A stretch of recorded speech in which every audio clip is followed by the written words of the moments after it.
વિરામ બાદ આપનું સ્વાગત। જાતિ વસ્તી ગણતરી પર મોદી સરકારનો મહત્વનો નિર્ણય। આગામી વસ્તી ગણતરીની સાથે જાતિ વસ્તી ગણતરી કરાવશે કેન્દ્ર સરકાર। આઝાદ ભારતમાં પહેલી વખત થશે જાતિ વસ્તી ગણતરી। કેન્દ્ર સરકારના જાતિ વસ્તી ગણતરી કરાવવાના નિર્ણયને ભાજપ અને સહયોગી પક્ષોએ આવકાર્યો।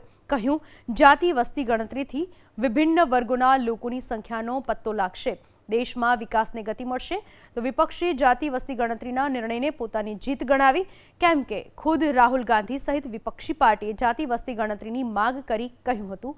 સરકારના આ નિર્ણયની રાહુલ ગાંધીએ તો સ્વાગત કર્યું, સાથે જ સવાલ ઉઠાવ્યો કે જાતિ આધારિત વસ્તી ગણતરી ક્યારે પૂર્ણ થશે।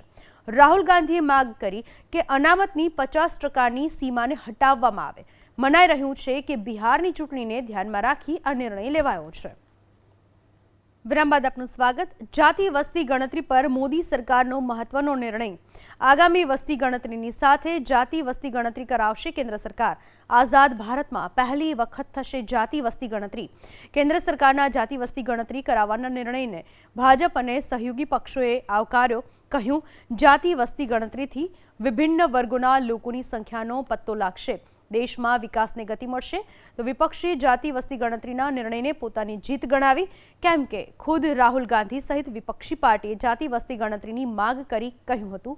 સરકારના આ નિર્ણયની રાહુલ ગાંધીએ તો સ્વાગત કર્યું, સાથે જ સવાલ ઉઠાવ્યો કે જાતિ આધારિત વસ્તી ગણતરી ક્યારે પૂર્ણ થશે। રાહુલ ગાંધીએ માંગ કરી કે અનામતની 50%ની સીમાને હટાવવામાં આવે। મનાઈ રહ્યું છે કે બિહારની ચૂંટણીને ધ્યાનમાં રાખી આ નિર્ણય લેવાયો છે।